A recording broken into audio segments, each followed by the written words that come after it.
Okay, we have two more tests to explore here. And notice now that we're under a different category. Now we're going to look at projective tests, okay?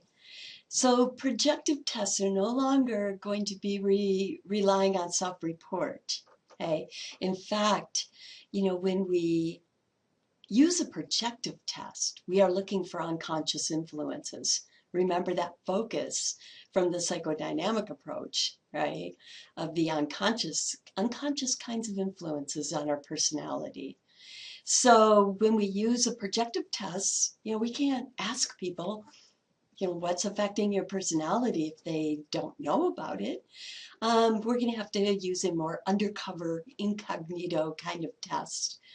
And so what I'm going to do is to show you the two of them that are the most reliable and valid for the projective tests, okay? And so if we're looking for unconscious influences, and you're going to see that this first one, the Rorschach test, okay, is the most valid and reliable overall of the projective tests. That's for the general population. But there's a certain group of individuals for which another test is actually more reliable and valid under this projective category. And we'll get to that next. So the Rorschach test is a very well-known one. You might know of it by the more common name of the ink blot test. Okay. So the ink blot test is super interesting. Let me see. I'm going to get a card here and show you something, because you can do this at home, right? Yes, you can do this at home. If you could make your own Rorschach test by using an index card this size or bigger, okay? And what you would do is you would spill ink, okay, on one side of this card. You'd spill ink on it, and then you would press it together, close it in half, press it together, open it back up, lay it out somewhere to dry. Okay, you would do this to a series of cards. Now, remember that game that you played when you were a kid? And you would lay down on the ground, and you'd all look up at the clouds, and you would be saying, I see this and I see that. And everybody would see something different in these clouds, because clouds are a very abstract shape. Okay? And that is the idea. That is why you're using spilt ink in this case. Now, why do you think that it's only spilled on one side and then pressed like this? Okay? And if you're thinking you want it to be somewhat symmetrical, that is true. It's not going to be perfectly symmetrical, but neither are things in life. Even your face is not perfectly symmetrical. If you don't believe me, then take a photo of yourself straight on, pull it into a program like Paint where you can split it in half, right down the center, and get rid of one half, take the other half and reverse it and put it on the other side, and it's going to look different than you. Okay. So the idea here, though, is that a lot of things in life are somewhat symmetrical. And so if you have an abstract design that is somewhat symmetrical, it's easier for people to see something in it. Okay. Now, when you give this test, okay, the trick is you want to get the respondent replying as quickly as possible. So when we talk about things in the unconscious, we're going to study that more under the psychodynamic approach. But there sometimes can be defenses, where the person themselves is being protected from certain information. And you don't want that censorship coming into play. In other words, the faster that you can get them to respond, okay, the first thing that comes into their mind is what you want to know, not what they've thought over carefully and then decided to give as an answer. Okay. So you're going to, how this is administered is the cards are shown to a client one at a time, asking them for what they see. Now, what do you think that the psychologist is looking for in these answers to what they saw? Okay. And what they're looking for are reoccurring themes. So basically, when there's something in our unconscious and we're not aware of it, we can't confront it logically. We can't keep it at bay. We can't criticize it. In other words, it can have a larger influence on our life than things that we are conscious of. Okay, so it can come out in many different ways.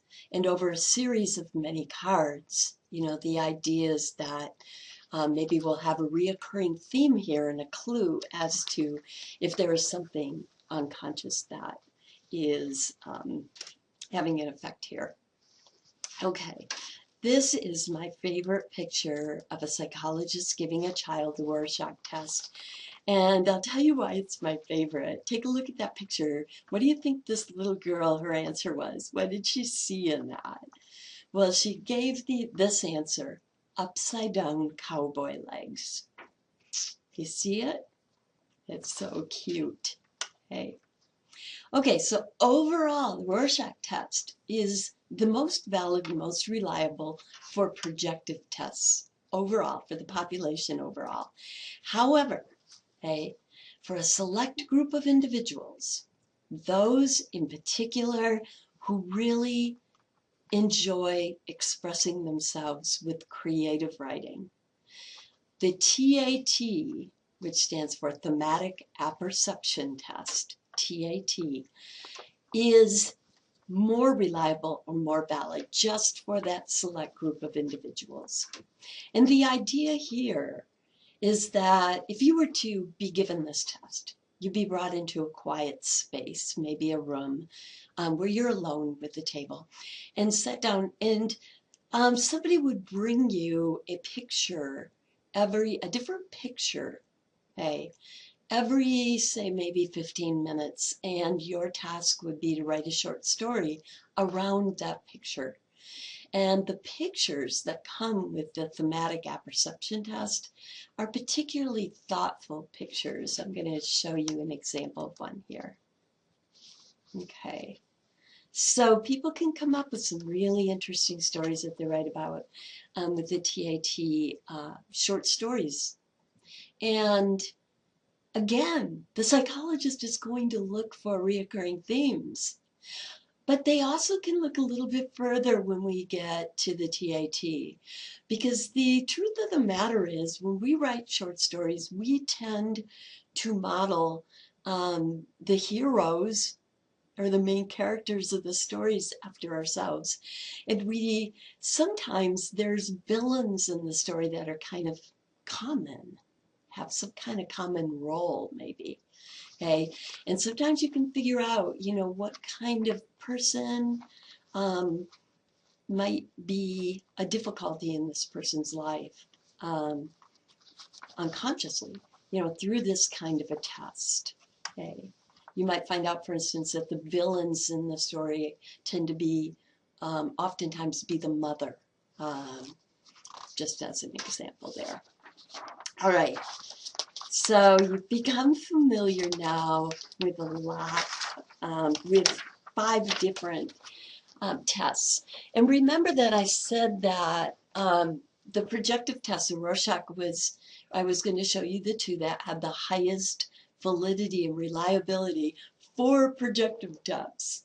Okay, and that's important. It's an important qualifier because overall, the projective tests have much lower validity and reliability statistics than do the self-report measures. So they're not nearly as high as the self-report measures. However, I gave you the 2 highest rating ones. You might say, well, if they're that much different in their validity and reliability from self-report, why do psychologists use them? Okay. Well, I'll tell you something, psychoanalysts, therapists who work from a psychodynamic viewpoint, really swear by them. And if you read up on this, this kind of debate, why is it that they still use them? Why? What appears to be the case is that regardless of whether they are helpful or not in tapping into unconscious influences for a particular client, overall they really tend to, psychoanalysts tend to feel that their likely value is in that they really can help to give the client insight the therapist insight, and really help the two of them to build a relationship. Hey. Okay, so when are you going to use a projective test? When you're looking for unconscious influences. When are you going to use a self-report test? When you're looking for conscious influences, right? So those are the two main categories. And now let me test you. I want to see if you can answer these questions now about which test to use without looking at your notes. Hey, there are only 5 of them, so let's see if you can do this. What if you want to find the best person for the job? Which test are you going to use? Okay. And if you thought the 16PF questionnaire, you're right. Okay. How about if you want to do research to see if certain personalities are more likely to be vulnerable to heart disease? By the way, type A personality is certainly has a more vulnerable component. And we're going to be looking at that when we look at the trait approach. But what kind of test would you use for this? Okay. And the correct answer is the NEO personality inventory. Remember, that's used for a normal population, like our class assignment. When we're just doing research to look, at differences, individual differences between people that predict different behaviors. Okay. What if you want to see if your client has an unconscious fear of something? What if you have a theory about that? What might you use? Okay. Well, there's 2 possible answers to that, right? Depending on your client. So if the answer you came up with is a Rorschach test, that is true. Overall, that is most likely what you're going to be using. And what is the exception? All right, so if your client happens to be somebody who really enjoys expressing themselves with creative writing, then the TAT is even better for this purpose. Okay. What if you want to see if your client is suffering from depression, kind of get a clue of maybe that might be the case? Okay. And the answer to that one is the MMPI, the Minnesota Multiphasic Personality Inventory. Great. All right, couple of things to wrap up here. So for our next class, so when you start the next lecture segments, before you start them, you are going to want to go to our Blackboard site on the class and look under the self-assessment questionnaires. If you haven't already done all of them, some of you have, that's great. But either way, you're going to want to have these 2 questionnaires, 1 and 2, filled out before you start the next lecture segments. That will be the psychodynamic approach, okay? And those segments will cover the psychodynamic approach. Those 2 questionnaires, you want to have them filled out and scored because you will get a chance and opportunity to learn what it was you tested yourself for and to interpret your scores on that. A very fun part of this class. Okay, so coming up, our next lecture segments we'll be looking at the psychodynamic approach. Okay, unconscious influences, things that can affect your personality without your being aware of them.